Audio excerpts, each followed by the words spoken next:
Manipurgi puwarida khwaidigi thamoi shokkiba thawdoklakta kumja lising masanipan marfu tara mathoigi March ki aroiba sayuldagi April ki aroiba sayul phawuda sonakhiba Anglo Manipuri lanjaw asishu amani. Lanjaw asida Manipurgi Ningtamba mangkhiduna maningtamna pairamba pakhangbagi pafal yakpa phiralbu British na singthakiduna makhoigi Union Jack yakpa phiral singkhatkhi.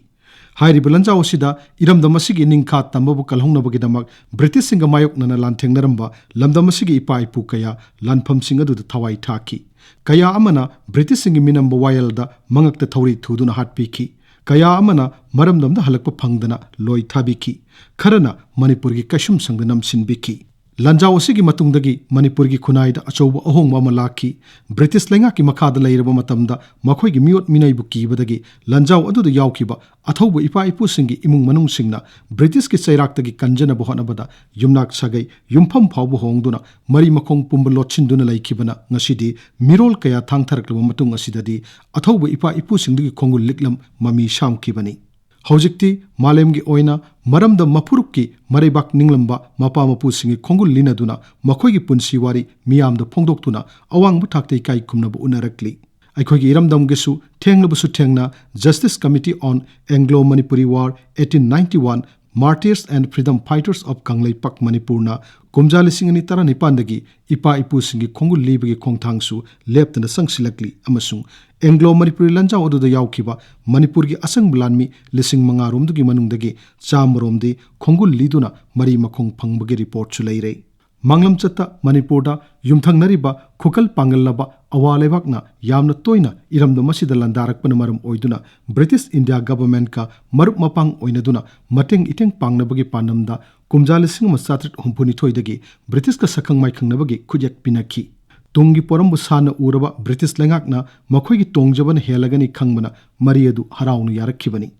Ahum sube Anglo Burmese War da British na Burma bu ningthina laksilaba matungdadi Manipurna Bharat amasung Burma anigi marakta maningtamba laibak ama oina achouba sambal loiduna leibadu British na pamlaktre. Makhoina Bharat-tagi Burma tamna chathok chasin arona thup tawbada maningtamba Manipurgi ayaba yawdaba yadabana yamna khurau thanglammi. Maram aduna sambal sidoktuna Manipur bu makhoigi khubam nungda thamnanaba po kanglakhi.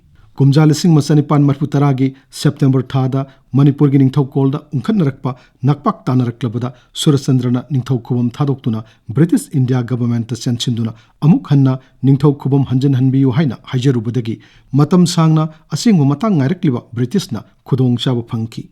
Surachandra Maharaj ki wakattugi khudong chaba lawduna Manipur bu loi chanbada khwaidigi ayatpa pirakadaba Jubrasti Kendrajitpu ahanbada phaduna loi thadokkhinabagidamak Assam ki Chief Commissioner Mr. Quinton bu British India government na aron balalong kaya taktuna Manipur da tharakhi. Mr. Quinton na Tikendrajitpu phananaba lalong singadu satharakpada phaba ngamdabadagi kumja lising masanipan marfutara mathoigi March ki tang kunmari da Manipur ki sana konungda landasalakhi.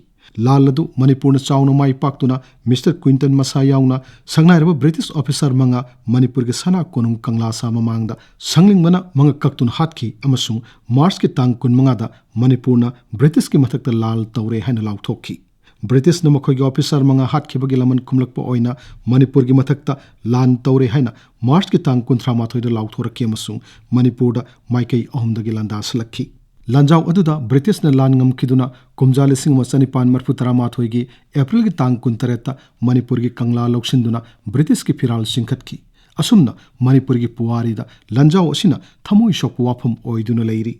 April tha asina lakpasida lanjaw aduda yawkhiba hana masak khanglaba ipa ipu singdadi laingakna miyamna haikat laikat tamli aduga ngasi phawba miyamna ningsingnabidraba khongjom lanphamgi huirem leiri khomba ningthaujum ningthauba kut khongjomba Laifon Poila, Nongchup Lanpomgi Major Tamna, Longjamba Poila, Kaksing Wairigi, Laishangthem Amu, Mayang Khang Lanpomgi, Haikruzama Tona Kut, Kabiras, Laishraba Tabungba, Kangla Lanpomgi, Laishangthem Jamandar Amasung, British officer Singi Makongda, Yolhing Polang Chankhiba, Konungi Yotsuba, Mutum Pibogdagi, Yaikom Yaiman Singba, Lanjaw Aduda, Mariba Kedamak Lanteng Naramba, Ipa Ipu Kayabudi, Makoigi Tawagi Mamal Laitrabara. April tha asida makhoi bu ningsing bira roidra haibagi wahang asi nongmadi soidan hangnarakhi kani.